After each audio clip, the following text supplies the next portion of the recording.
Saudara Partai Gerindra ungkap peran Jokowi mendorong pertemuan antara Prabowo dan Mega terlaksana. Namun, PDIP menyebut tak harus ada perantara dalam pertemuan Prabowo Mega.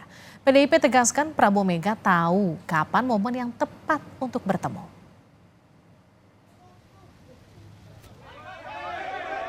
Sekjen Partai Gerindra Ahmad Muzani mengungkap peran Presiden Jokowi sebagai pendorong pertemuan Mega Prabowo. Ahmad Muzani menyebut Prabowo dan Megawati punya cara berkomunikasi sendiri dan tahu kapan keduanya harus bertemu.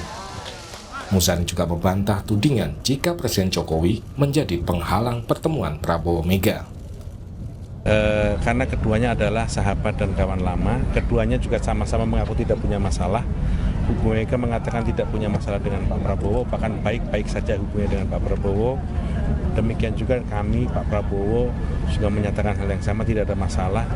Jangankan dengan Bu Mega, dengan semuanya Pak Prabowo nggak ada masalah dan bisa bekerja sama dengan partai manapun, sehingga soal pertemuan ini soal waktu, soal momentum, dan saya kira tunggulah karena kedua pemimpin itu mengerti kapan harus bertemu.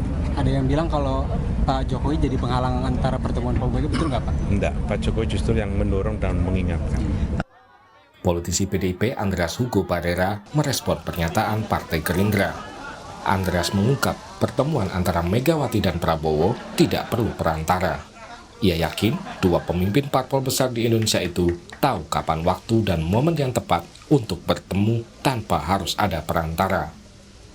Baik Ibu Megawati Soekarno Putri maupun Pak Prabowo adalah politisi-politisi senior dengan pengalaman yang panjang, dan keduanya juga tidak mempunyai masalah di dalam hubungan secara pribadi. Oleh karena itu pertemuan antara Pak Prabowo dan Ibu Megawati ya tidak perlu ada perantara.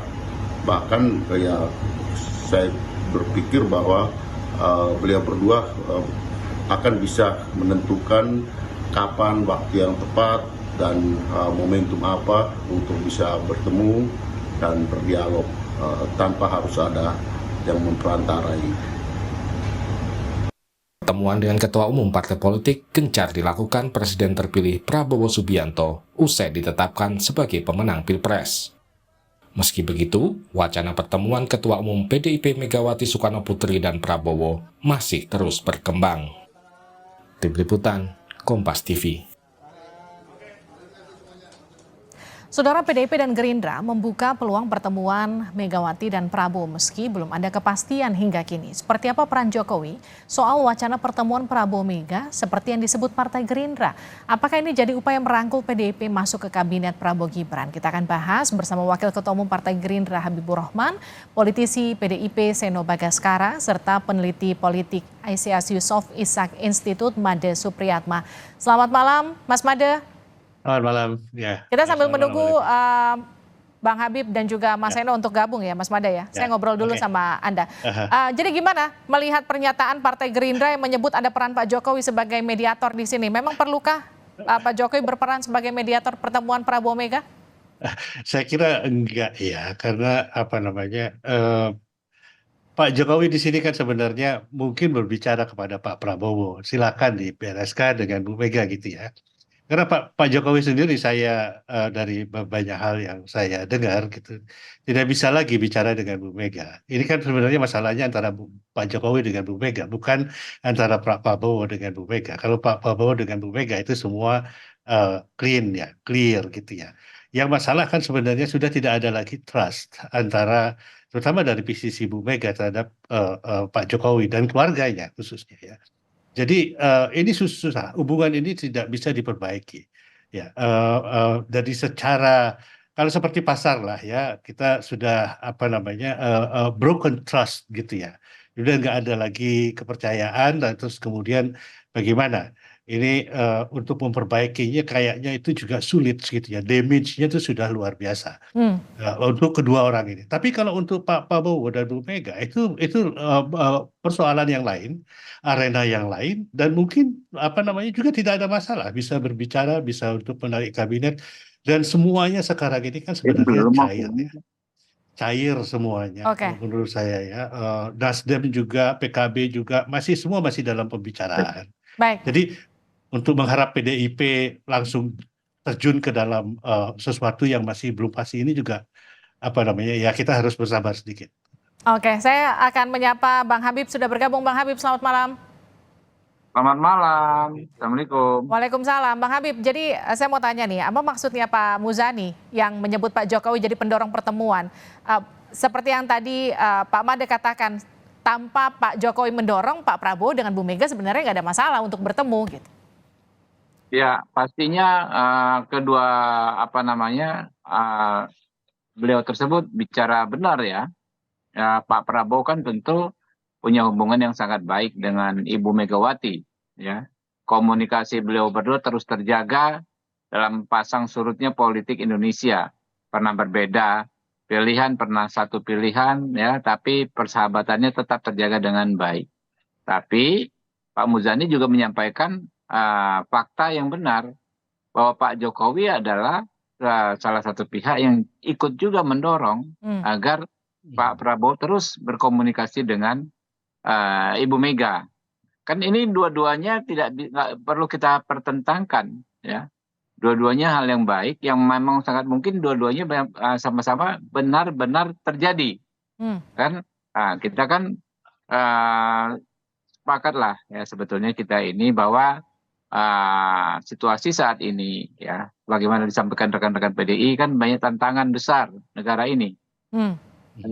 Situasi global ya soal bagaimana kita bisa mengatasi persoalan tantangan memenuhi kebutuhan pangan saat ini dan ke depan ya mensikapi perang-perang yang terjadi di beberapa negara. Nah, lalu krisis yang ada di depan mata. Padahal kita ada target 2045 Indonesia emas ya yang semuanya besar. Tentu kan itu memerlukan kekompakan ya kerukunan para elit. Nah, jadi pentingnya kerukunan kekompakan itu menjadi kesadaran semua pihak ya termasuk Pak Jokowi juga. Jadi saya pikir kita ya harus dalam posisi sama-sama mendorong terciptanya kerukunan elit. Okay. Kalau kami ya dalam posisi yang optimis, kami nggak pesimis sama sekali bahwa semua kita pandang pragmatis nggak bakal ketemu, nggak bakal selesai. Saya khawatir pandangan-pandangan begitu menjadi doa yang buruk lama-lama gitu. Nggak apa-apa ya. Okay, ada situasi saat ini, tetapi ya kita ikhtiarkan ya supaya bisa diselesaikan dengan baik. Nah kemudian yang jadi pertanyaan kan gini Bang Habib, kalau kita bicara dengan perwakilan Gerindra seperti Bang Habib sekarang atau kita bicara dengan perwakilan PDIP, kedua-duanya sebetulnya membuka kesempatan untuk bertemu. Tone nadanya selalu positif. Yang jadi pertanyaan, rencana pertemuan ini sudah begitu lama, kenapa nggak gitu kejadian sampai sekarang? Ya kalau secara teknis tentu kan kita mengkonfirmasi ke Pak Prabowo atau Ibu Mega ya, kan banyak hal. Pertemuan itu kan bisa substansi bisa teknis ya, tapi substansinya nggak masalah, sudah nggak ada masalah baik psikologis maupun politis ya. Ya cuma ada ya mungkin saja ada hal-hal teknis, tapi saya yakin ya pertemuan antar tokoh-tokoh bangsa termasuk Pak Prabowo dengan Ibu Mega ya, bisa terwujud dalam waktu yang tidak terlalu lama lagi. Oke. Ya walaupun waktu kita ini sebenarnya cukup leluasa sampai 5 bulan ke depan ya kita masih punya waktu untuk melakukan konsolidasi politik nasional. Baik. Saya ke Mas Seno sudah bergabung. Mas Seno, selamat malam. Selamat malam, Mbak. Mas Seno, pertanyaannya gini, kalau dulu setelah pengumuman dari rekapitulasi awal, kemudian dikatakan nanti pertemuannya Bu Mega dengan Pak Prabowo setelah putusan MK. Sekarang sudah putusan MK, tapi belum ketemu juga. Tapi sebenarnya kalau kita ngobrol dengan politisi PDIP, dengan politisi Gerindra, dua-duanya sebetulnya memberikan ton positif untuk bertemu antara Pak Prabowo dengan Bu Mega. Yang jadi pertanyaan, kenapa sampai sekarang nggak ketemu-ketemu juga? Ya Mbak. Terima kasih. Pertama-tama sebenarnya yang kami sampaikan dulu itu bukan setelah putusan MK. Tetapi putusan MK akan menjadi salah satu variabel basis pengambilan keputusan kami dalam menyikapi sikap politik kami ke depan. Secara kebatinan tentu saja sebenarnya telah ada banyak masukan yang kami terima dari baik para kader, para pengurus, termasuk para pakar tentang bagaimana menyikapi pemerintahan ke depan secara politik. Tetapi dalam disiplin partai kami mengenal mekanisme internal yang harus dijalankan sebelum mengambil sikap politik tertentu. Dan salah satu mekanisme itu namanya adalah Rakernas. Nah, perhatian kami hari ini seluruh kader termasuk pengurus adalah untuk mempersiapkan Rakernas itu dengan matang, membahas berbagai macam persoalan isu terkini yang dihadapi oleh bangsa, termasuk kondisi geopolitik, kondisi ekonomi, peta komposisi kekuasaan saat ini, dan lain sebagainya. Dinamika politik yang terjadi kami cermati betul, menjadi variabel instrumen pembahasan di dalam Rakernas. Di dalam situasi itulah nanti kami akan mengambil satu keputusan atau sikap tertentu untuk menyikapi politik kekuasaan saat ini. Jadi saya rasa ini hanya masalah skala prioritas, dan prioritas kami hari ini adalah untuk mempersiapkan membahas hal-hal tersebut di dalam Rakernas yang akan dilaksanakan dalam beberapa minggu ke depan di akhir bulan Mei. Mas Eno, kenapa pertemuan Bu Mega dengan Pak Prabowo harus menunggu Rakernas? Yang jadi pertanyaan kan ini pertemuan sudah diinisiasi begitu lama, begitu banyak yang kemudian menunggu. Gerindra juga menyatakan nggak cuma bicara soal kita katakanlah ajakan berkoalisi, tapi juga bicara soal kebangsaan, bicara soal solusi dari permasalahan bangsa ke depan nanti akan seperti apa. Apa yang membuat pertemuan ini tak kunjung terjadi sebetulnya? Miss-nya ada di mana? Ya hanya masalah momentum politik yang tepat saja, Pranoto Mongso, pewayahan, masalah penentuan waktu yang paling tepat. Tapi sebenarnya apa sih yang dikejar atau dipotret dari pertemuan ini? Sebenarnya kan ada banyak asumsi di masyarakat hari ini yang menunggu-nunggu bagaimana sikap PDI Perjuangan setelah selesai pemilu. Apakah kemudian akan menerima menjadi bergabung dengan pemerintah, tetap kritis? Itu kan yang ditanyakan sebenarnya, muaranya kan ke sana. Kami dalam perspektif kami berpikir bahwa dalam melakukan pertemuan atau silaturahmi dengan tokoh-tokoh bangsa, kami memandangnya sebagai satu koridor yang penting. Oleh karena itu aspek-aspek strategis, aspek-aspek tentang pemikiran PDI Perjuangan, saya rasa harus dimatangkan terlebih dahulu sebelum dilakukan pertemuan-pertemuan elit. Apalagi melihat situasi moral, semangat juang dari para kader PDI Perjuangan setelah melalui pemilu kemarin, saya rasa yang lebih prioritas hari ini adalah bagaimana menjaga semangat agar dalam menghadapi pilkada serentak besok tetap memiliki spirit kerakyatan yang sesuai dengan ideologi kami. Mas Eno gini, kalau kita lihat kan hubungan antara Pak Prabowo dengan Bu Mega itu bisa dikatakan begitu baik ya, pernah menjadi calon presiden dan wakilnya begitu. Hubungannya sampai sekarang bahkan sampai terakhir pun nampak tidak ada masalah. Yang jadi pertanyaan apakah karena diinisiasi oleh Pak Jokowi, didorong oleh Pak Jokowi untuk pertemuan ini sehingga pertemuan ini nggak jadi-jadi gitu? Enggak lah, saya rasa tidak ada variabel-variabel lain. Bu Mega secara rutin dan periodik kan juga bertemu dengan berbagai tokoh bangsa, termasuk Mas Ganjar, Prof. Mahfud juga secara rutin bertemu dan berdiskusi dengan Bu Mega. Artinya tidak ada itu, nggak perlu mak comblang kalau kata teman-teman di PDI Perjuangan, Bu Mega dan Pak Prabowo saya rasa bisa bertemu langsung lah tanpa ada halangan-halangan. Itu dia, justru karena nggak ada masalah, hubungan keduanya baik-baik aja, tapi kok nunggu pertemuan yang bicara soal rekonsiliasi antar apa ya katakan, antar elit, tokoh elit bangsa ini kok begitu sulit nampaknya. Itu saya tanyakan dulu deh ke Mas Mada. Mas Mada, bagaimana melihat ini sampai PDIP bilang nggak perlu ada perantara kalau pertemuan antara Bu Mega dengan Pak Prabowo? Iya, saya katakan tadi itu memang trust-nya tidak ada dan damage-nya sudah begitu besar ya. Kita bicara realitas politik saja. Mungkin juga nanti PDIP seperti yang saya dengar juga mungkin populer, ada juga mungkin dengar bahwa PDIP akan mengambil posisi di luar saja. Kami akan mendukung pemerintahan dari luar, begitu umpamanya. Artinya tidak akan merusak menjadi agenda gitu. Itu juga bisa gitu ya.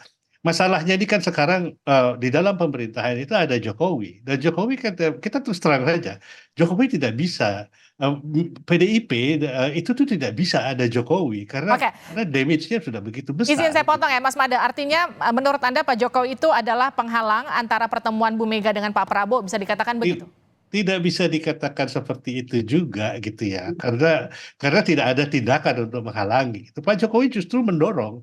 Ya, untuk Pak Jokowi ini adalah sesuatu yang, ini adalah permainan politik biasa gitu ya. Kalah menang dalam politik bahwa kami berubah haluan dalam politik. Tapi kan dalam politik juga tidak bisa seperti begitu. Ada value, ada ideologi, ada segala macam gitu ya. Ada tata krama.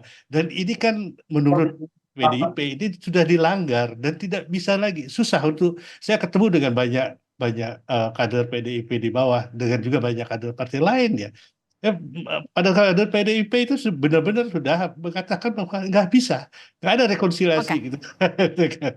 Dan saya nggak kalau itu tercermin pada elitnya, saya tidak heran. Ya.